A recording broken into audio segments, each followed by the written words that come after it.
All righty, let's get started. All right, everything you want to know about the COVID vaccine and COVID-19. I know everybody out there has a lot of questions, so I have added some of the things that you asked for last week into this week's presentation. So for those of you that are new on this webinar, my name is Dr. Valda Crowder, also known as Dr. V. I've treated patients across 4 pandemics, 2 Category 5 hurricanes, and 1 mass shooting. So this presentation is put together with research and things that I actually have accumulated on AskDrV.us website. And that is just a place where you can go and get some really easy to read materials, but that is what actually supports the data and everything that is actually in this presentation. You can also follow me on Twitter. All of these presentations are dated because information changes so quickly. The slide presentation is 10 to 15 minutes long, followed by Q&A. All in, we're about an hour. During the presentation, everyone is muted and in listen mode. If you have a question, which you probably will have during the presentation, go ahead and type it in the Q&A, go ahead and put it in the chat. I check both the Q&A and the chat. So as the presentation is going, you can go ahead and load up your questions, and then we'll go through them when we get done with the presentation. No question is off limits. Anything, you can ask anything. All right, the intention is to keep webinar participants informed with COVID-19 science that will help you and your family stay safe during this pandemic. The outcome is that you'll leave the webinar motivated to create or improve an action plan for you and your family. We've talked a lot about how important it is during emergencies or pandemics to have an action plan. You know, you may be responsible for an action plan for a broader community. Let's say a church or a homeowners association or a union or a workplace. So that is also maybe an action plan that you need to actually look at. All right, today, there's been a lot of news happening today. We surpassed worldwide 100 million cases of COVID-19. That is a staggering milestone. And when you look at it, the United States, which is only 4% of the population, represents about 25% of the cases. So we crossed 25 million cases with about 434,000 people dead as of today. The Mexican president recently became COVID-19 positive. I did not get a chance to add 2 other slides, but Hank Aaron and Larry King also, they actually passed of COVID-19. This graph actually shows what we've been doing compared to the UK, Germany, Canada, Mexico, and Japan. And as I said, COVID is everywhere. It's even in the San Diego Zoo. 2 gorillas came up positive, but they actually have an immune system for it, so they aren't sick at all. But this actually just shows how COVID-19 is really everywhere. All right, so as far as vaccines, we've now vaccinated 21 million people. There's been 41 million vaccines distributed. We'll go over the vaccines a lot near the end of this presentation. I want to talk quickly about not flying. It is very, very important, particularly during this time period when the UK variant will become the predominant variant, and the South African variant was just, as of yesterday, found in the United States. It is very, very important not to fly. I have this on all my presentations, but I want to just reiterate it. If you go through what's happening with all the airlines, most of the airlines have masks available, except for Frontier, Spirit, and Sun Country. Masks are required in all of the planes. There are airlines that are still not cleaning their planes before every flight, and you see which one's there. Then if you look at the ones that are selling the middle seat, all of the airlines are selling the middle seat except for Delta Airlines. So thank you, Delta. Delta has said that they will not sell the middle seat into March. But this actually, what's going on right now with flying and the variants that are more contagious, you really, really cannot fly. International travelers leaving the United States have to actually show a negative test in the last 3 days because countries are concerned about any of their citizens coming to the US and catching COVID-19, since we are the hotspot worldwide. Now, I wanted to just show what does it look like when a country really does the right thing. So Canada actually required negative tests, that you had to show a negative test within 72 hours as of January 7th. Since then, they have had 70 flights where someone aboard has been COVID positive. On these flights, the Canadian public healthcare system, which is a very robust system, unlike ours, actually notified every single person on board. Now, this was 2 international flights, but everyone was notified on board to actually immediately get tested. We are not doing that. All right, as we said, highly contagious. Minimum time of exposure to infect other people is 45 seconds. Again, with these new variants, that would go down to probably 15, roughly about 15 seconds, 10 to 15. Percent penetration, 60 to 80% of the people who get exposed to COVID-19 become positive. We've talked about the fact that it's larger droplets and also smaller airborne particles. The droplets fall within 3 feet, and the airborne particles go a lot longer in the air. Think about tuberculosis, measles. So if this person was COVID-19 positive, and let's say they were singing, or let's say they were coughing, or let's say they were just talking, then you see the particles that sort of come out. The red ones are the droplets, and the gray is the airborne, which actually will go out a lot further from that person. So you can see the importance of actually having on a mask if you're this person or someone who is standing near this person. Now, how do you know if you or your family have COVID-19? The diagnosis is 3 separate ways: PCR test, antigen test, or a CAT scan test. So PCR test, it is the gold standard. That is the test you want, but that test is very uncomfortable. So they jab a swab up your nose. I mean, you blink, you tear. It's like really like it takes you a little while to regroup after getting it, but it's actually the most accurate test. It can be inaccurate if it's administered too soon or too late. The antigen test is also what we call the rapid test. That test actually is much easier to take. However, 30% of the time, it tells you that you do not have COVID when you do have COVID. So if it's a positive test, it's true. If it's a negative test, you might need another one. In the hospital setting, we actually determine that if you have 2 negative tests back to back in a 24-hour period, then you're most likely negative, and we treat that patient as negative. You can also diagnose COVID-19 by CAT scan. There's sort of a ground glass opacification, sort of white streaking bilaterally in the lungs. And that is actually what is associated. And it's pretty much the only thing that really causes that by CAT scan. Dogs are very good at detecting COVID-19. They're actually more accurate than the actual testing. There are some universities now that have started training them with veterinary schools. And I think that we will see them deployed in airports. I hope that we see them deployed in airports. It certainly would make me feel a lot safer if I saw some sort of deployment and some sort of contract tracing. There's a test that you can get on Amazon. It's $110. This is a PCR test. You can do it at home, and you do have to ship it in to get the test results. All right, COVID-19 symptoms. Clusters 1, 2, and 3 are the symptoms of clusters of symptoms where you're most likely going to have a self-resolved, case of COVID-19 and be able to sort of handle this at home. So always, not always, but a lot of times it's preceded by loss of smell and loss of taste. You can get flu-like symptoms without a fever, flu-like symptoms with a fever, or you can get something completely not respiratory at all, which is vomiting and diarrhea, right? So you could think that you ate something wrong. Cluster 4, 5, and 6 are much more serious. These people often have to be hospitalized. They may have to go to the ICU, and these are the folks that actually may pass from COVID-19. They often have fatigue, confusion, or some combination of respiratory and abdominal symptoms.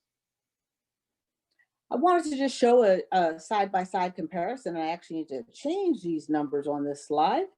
But this just showed as of December the flu versus COVID. So the flu can impact as high as 45 million people in a year. In the United States, we've had the highest year, maybe 60 or 70,000 people dead. Again, we are past the 308 number. We're now at 430,000 people dead. We're not quite at a year. We've never had this amount of people die from the flu. COVID-19 is also distinct in that as a hospital, we've had to shut down all elective procedures. We have 100% of the ICU beds are often COVID patients in the hospital.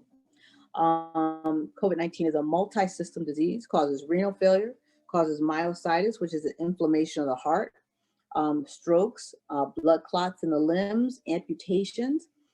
People recovering sometimes require a double lung transplant if they're younger. And then some people will go to the ICU requiring ECMO, and we'll go over a little bit later what ECMO actually is. So what do you do if you just found out you're COVID-19? One, you quarantine immediately, but you need to buy this thing over here to the right, which is a pulse ox. The first number is the oxygenation. The second number is your pulse rate. So you really only have to be concerned about the top number, which is SpO2. You want that number to be 95 or higher, assuming you're a healthy person. If you're older or you're a smoker, you may normally be around 93 or 94, but a healthy person should be above 95. Those pulse ox are $20, $25. I would suggest you get one in your house. I'm suggesting that everybody, whether or not they're positive or not, take zinc and vitamin D3 supplements. Both of these deficiencies have been associated with a more serious course of COVID-19. If you are at home and you have to have a bathroom that is only going to be used by you, a cell phone where you can call 911, not a family member, because if you call a family member, you will actually give them COVID-19. You want to have people leave food at your door, open the windows. Remember, open the windows, open the windows, open the windows. I recently had someone that I was giving a ride to somewhere, and the person hopped in my car without a mask, and I almost lost it. And the first thing I did was roll down all the windows, and obviously then had him put on a mask. But so opening up windows are important. And then also a HEPA filter in your HVAC system in your home. All right, now, if you have a family member that does wind up getting hospitalized, wanted to just kind of go over how to kind of advocate for them, given what is going on. So one is you want to appoint one family member as a representative to talk regularly with the physicians and the nursing staff. And then that one person actually communicates with the rest of the family and friends. That representative should clearly ask and know the following: who is a nurse, which will change from day to day.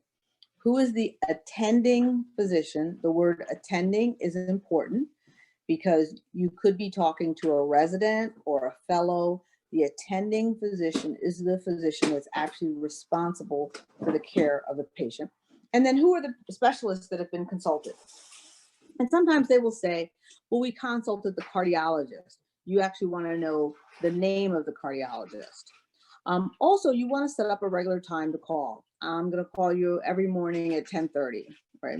You don't want to be concerned about bothering anyone, because this is actually what we actually are responsible for doing as far as communicating with people about their family and what's going on.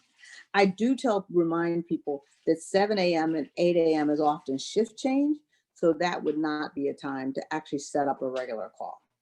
Right now, also important, make sure that medical staff is aware of what is your family member's normal status. Before this happened, were they working? Were they driving? Were they living without assistance? Were they walking without assistance, or maybe walking with assistance? Were they playing tennis, running, exercising? Know your family members and friends' wishes. Do they want to be put on a ventilator or resuscitated or placed on ECMO? Are there things that they do not want done for religious reasons, like blood transfusions? These are all very, very important things to actually know ahead of time. A couple of other things I tell people: be aware of the 30-day push. 30 days can be an arbitrary cutoff for some insurers to pay for insurance. So there may be a push to place a tracheostomy and move your relative to a vent-dependent nursing home. You want to be really clear that your family member is ready to go. Sometimes if they're pushed out too quickly, they can be discharged and then returned. After discharge, you want to actually make sure you're getting all of the physical and mental rehabilitation that your family member needs. And you want to make sure that you know how to replicate that in the home. So if there's exercises or mental games that you should be doing, you actually know what those things are. At discharge, you want to know, do I have all the home health services that I need? How frequently are people coming? When are things starting? Do I have the equipment? You don't want a situation where, I need a bedside commode and it's not coming for a week and my family member's coming home, today. That's a week where people can fall. So you really want to make sure that you have everything and you're all set up before leaving. Let's talk a little bit about treatment for COVID. If your pulse ox is low, obviously you're administered oxygen at various different ways. Sometimes it'll be through a nasal cannula or through a mask. And then if things really don't work for you, then you get put on a ventilator. We talked about the vitamin D and zinc. I'm going to talk about some of these other things on this list: famotidine, dexamethasone, remdesivir, antibodies, and ECMO. So first thing is famotidine, which is Pepcid AC. You should have this at home. This is another thing to add and make sure that you have at home. This has been associated with lower hospital deaths as well as lower combined death and intubation. Basically, even though you may not have a stomach problem, this medication decreases histamine. It blocks the release of histamine and it decreases inflammation throughout your body. And think about this, COVID-19 is really a disease that causes inflammation all over the body. Steroids, dexamethasone or solumedrol, are also used to actually decrease death rate for people that require oxygen or ventilator assistance. This is really only for hospitalized patients. Remdesivir is also only for hospitalized patients. There's a lot of facilities that are not using it, so if you don't get it, I wouldn't be concerned. It is really of questionable benefit. Now, this is the most important thing: antibody cocktail. The antibodies cocktails are with Regeneron or Eli Lilly. So these are monoclonal antibodies that are made from somebody who has recovered from COVID-19. There is also antibodies from a mouse engineered to have a human-like immune system. Both bind in the region of the spike protein and block the virus from attaching to the human cell. Eli Lilly's was approved on November 10th. So there are infusion centers that do outpatient administration of COVID-19 antibodies. And it's really important because the antibodies decrease the likelihood of you actually being hospitalized by 70%. So I want to say that again. Antibodies decrease the likelihood of you being hospitalized by 70%. So how do you get them? Well, once you find a place that is actually administering them, which is not the easiest thing. So I have a couple of people we've been making some phone calls and seeing what that looks like. But assuming that you actually find a place, this is the type of screening tool that they actually use. So one is you have to actually get the antibodies within 10 days of your positive test results, right? And you want to make sure, this is really important, because you do not want to stay at home and see if things get better and waste time, right? If you're over 65, and you're having symptoms, most places will automatically give you the antibodies. If you're not over 65, then they're going to look for certain things like diabetes, heart disease, kidney disease. But the other important thing that they look for is body mass index over 35. So that's usually going to be like possibly a woman that is 5'6" over about 190, a man who is maybe 5'10" and over 220 or so. And it could be very young people that actually require this. So one of the things that's overlooked is the impact of being mildly overweight and COVID-19. It is really, really important for people who are young to take this very seriously and to get antibodies within 10 days if they're COVID positive and having symptoms and they're overweight. Now, let's talk quickly about ECMO. ECMO is extracorporeal membrane oxygenation. So basically it means we're going to oxygenate your blood outside of your body. Okay, this is basically what it looks like. You cannulate the large vessels going into and out of the heart. You carry the blood out, you oxygenate it in a machine here off to the side, and then put it back into the body. Now, while someone is getting this done, they are in a medically induced coma. Little bit about ivermectin. Some people had asked me about ivermectin. It has been shown to lower mortality of hospitalized patients with COVID-19. This is just an article in the publicmed.gov website. There's all sorts of different treatment protocols. I just provide them here so that you can kind of see them. You'll see some consistencies.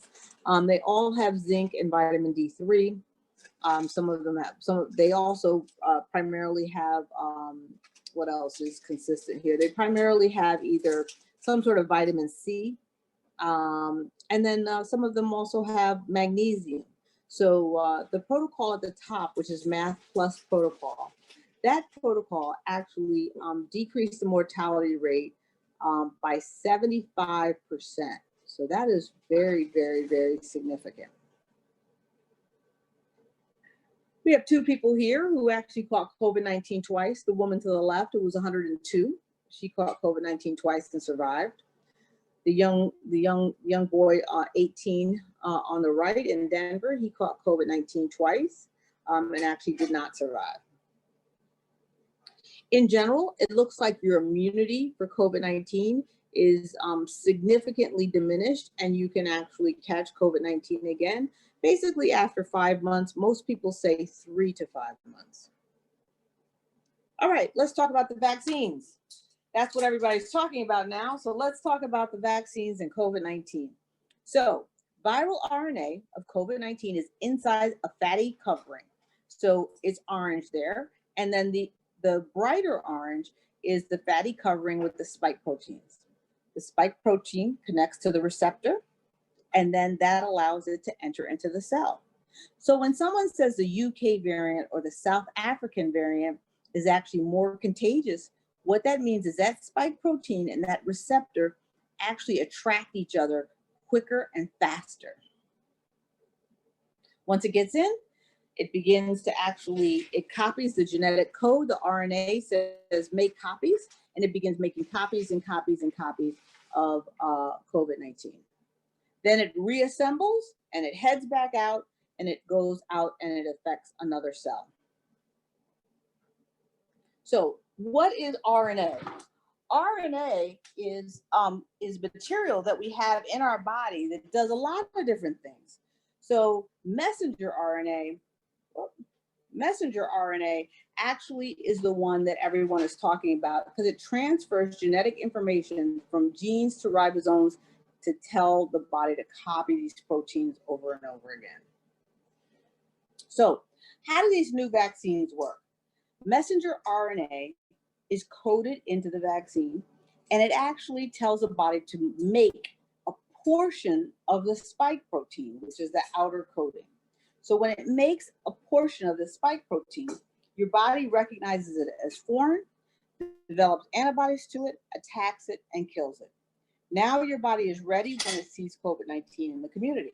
And that's how the Moderna and the Pfizer vaccine operate. The Johnson & Johnson vaccine is a little bit different. It takes an adenovirus. An adenovirus is just the common cold. So it takes the virus associated with the common cold, alters it so that it's harmless, and combines it with some genetic material for COVID-19.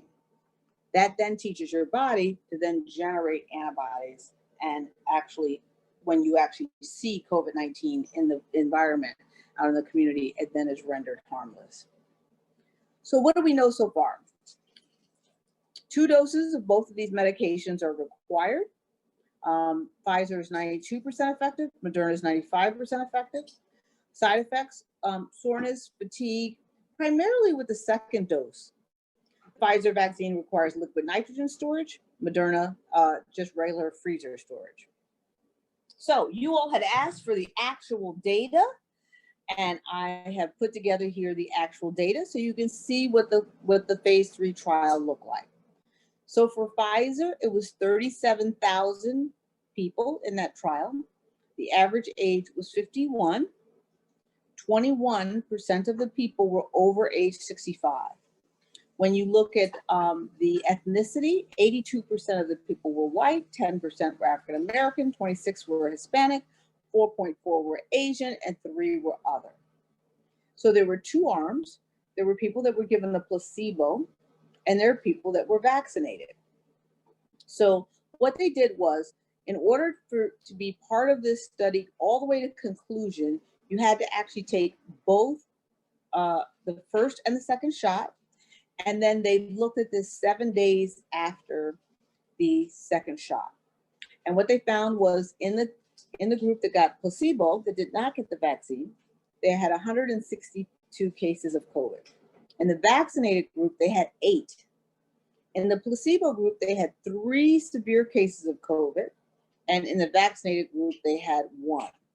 Now, what they consider to be severe cases of COVID is that you had to seek any medical attention. There were no deaths in the vaccinated group. So just so we're clear. With the Pfizer group, is 95%, 95.6% lower incidence of symptomatic COVID if you were less than 55. 93.7% lower incidence of symptomatic COVID if you're greater than 55. Now, what about Moderna? Moderna was 30,420, also had an average age of 51. 25% of their participants were over 65. They had 17% of their participants were over 65 and also had at least 1 risk factor. So they were on some sort of medication. 79% white, 10% African American, 21% Hispanic, 5% Asian, and then you'll see the other there. So what they found was there was 185 of the placebo cases that came down with COVID, and 11 cases of COVID in the vaccinated group. They had 0 severe cases of COVID, and they had 30 cases of COVID in the placebo group. They found that there was a 94.1 lower incidence of symptomatic COVID. All right, so there was a framework put together of equitable distribution and allocation that has been nixed. What they are doing now, and the CDC is recommending, is that everyone over 65 immediately get vaccinated. Once you get vaccinated, you'll still need to wear a mask. We still haven't gotten all the data regarding whether or not you can still transmit it once you actually get vaccinated. Plus, once you get vaccinated, you'll need 6 weeks before you actually get the full complement of antibodies in your body. Now, exciting news will soon be coming about these: Johnson & Johnson, AstraZeneca, and Novavax. So Johnson & Johnson CEO, he said this today. He said that there will be crucial coronavirus vaccine data by early next week. This is the single dose vaccine. So I am hoping that by next Tuesday or Thursday, we will actually have something to add to this webinar on what is actually happening with Johnson & Johnson. Now, let's talk quickly about mutations. We have very limited genomic surveillance, so we don't know to what extent these mutations are in the United States.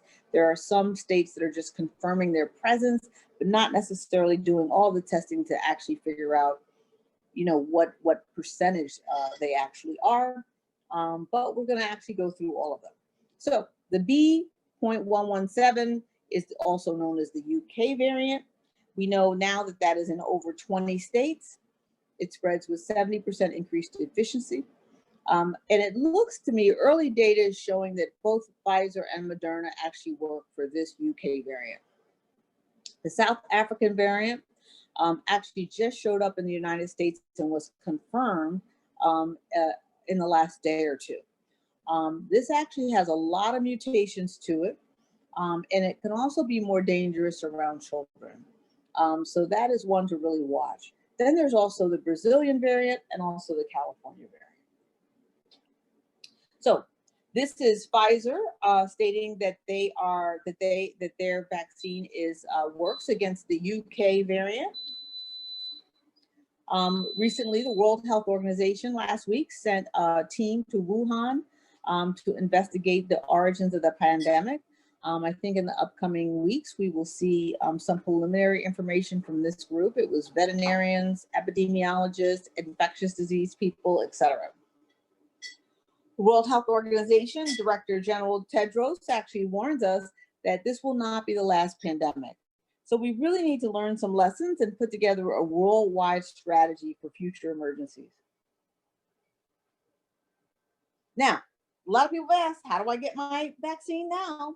So right now, the criteria is you must be over 65. You want to actually go to your county public health department and you want to search COVID vaccines and look for the instructions. If it says vaccines open up at 9 a.m., you want to make sure to get on the website at 9 a.m. or even 8:55 and actually begin trying to get yourself an appointment.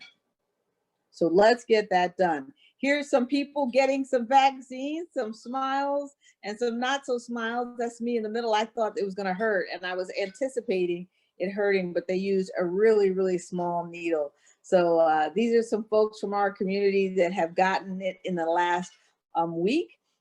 If you've gotten your vaccine in the last week, please send me a photo and I will add the collage at the end of our presentation. I want to thank all of these folks for actually getting it. All righty, we're going to go to Q&A now.